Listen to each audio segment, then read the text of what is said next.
Everyone, let's start with our next topic, that is triangle law of vector addition. First of all, let's read this statement of the law. If two vector quantities are represented in magnitude as well as in direction by any two sides of a triangle, then their resultant will be represented by the third side of the same triangle, both in magnitude as well as in direction. So that is the statement. Let's see the method. Suppose we have two vectors. First is a vector and other one is b vector. A vector is horizontal, that is in horizontal direction, and b vector is at an angle theta with the horizontal, or we can say with a vector, because a vector is in horizontal direction. So this triangle law is also known as head to tail method. Head to tail. Why? Let's see. This is the diagram. First of all, we took a vector like this in horizontal direction. Then the tail of b vector is placed on the head of a vector. Similarly, as we determined the resultant displacements in smaller classes, like first we move from here to here, then this point to this point, then what is the net displacement, we used to determine that from this point to this point.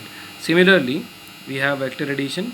So this OP means a vector, then on the head of a vector we put the tail of b vector, that's why it is called head to tail method. Then it is b vector, then this is the third side of the triangle, r vector, so it will represent the resultant both in magnitude as well as in direction. So I have written some distances. Distance OP, O to P distance, is the length of this arrow. So this arrow will, the length of this arrow will represent the magnitude of vector A, that is magnitude of vector A, or simply A. Similarly, PQ is B and OQ is R, that we have to determine. So let's start for the magnitude. First let's start with the magnitude of the resultant vector. I said in triangle PQE, first of all I am going to apply sine theta. So this angle is theta. Sine theta is equal to perpendicular upon hypotenuse, means QE upon PQ. So QE can come out as B sine theta because PQ is B. So P B sine theta, equation number 1. Then again in the same triangle I am going to apply cos theta. Cos theta is equal to base upon hypotenuse, means PE upon QE. PE is equal to B cos theta now. Why? Because PQ is again B. Let it be equation number 2. From this diagram it is quite clear that OE is equal to OP plus PE. So similarly I have written OE is equal to OP plus PE. OE is equal to A plus B cos theta. Why? Because OP is A. So A and PE is determined as B cos theta. So that's why it is A plus B cos theta. Let it be equation number 3. Again in triangle OQE, the biggest triangle in the diagram, OQE, the right angle triangle. So by Pythagoras theorem we can write OQ square, means hypotenuse square, is equal to perpendicular square plus base square. So R square is equal to OE. The value of OE is A plus B cos theta whole square plus QE means B sin theta whole square.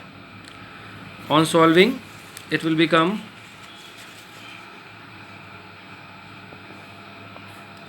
R square is equal to, on opening the bracket it will become A square plus B square cos square theta plus 2AB cos theta and B square sin square theta. In these two terms, B square cos square theta and B square sin square theta, if I will take B square as common, then it will be cos square theta plus sin square theta in the brackets, and the value of this bracket is 1. So in next line, R square is equal to A square plus B square plus 2AB cos theta, or R is equal to under root A square plus B square plus 2AB cos theta. That is the magnitude, only the magnitude of resultant vector. So if you know the magnitudes of those two vectors which are going to be added, then you can easily determine the magnitude of the resultant vector along with the angle between the vectors. So A represents the magnitude of vector A, B represents the magnitude of vector B, and theta represents the angle between A vector and B vector. Then only you will be able to determine the magnitude of resultant. Let's do it for the direction. Again in triangle OQE, I can say OQE tan alpha is equal to perpendicular upon base, means QE upon OE. Again QE B sin theta and OE is A plus B cos theta. So alpha is equal to tan inverse B sin theta upon A plus B cos theta. This is not the original direction of resultant. Actually this alpha is the angle of resultant R with A vector. You can see in the diagram, this is angle alpha, and angle alpha is the angle of R vector with A vector. So that's how we can give the direction of R vector. That's all for the revision. Thank you.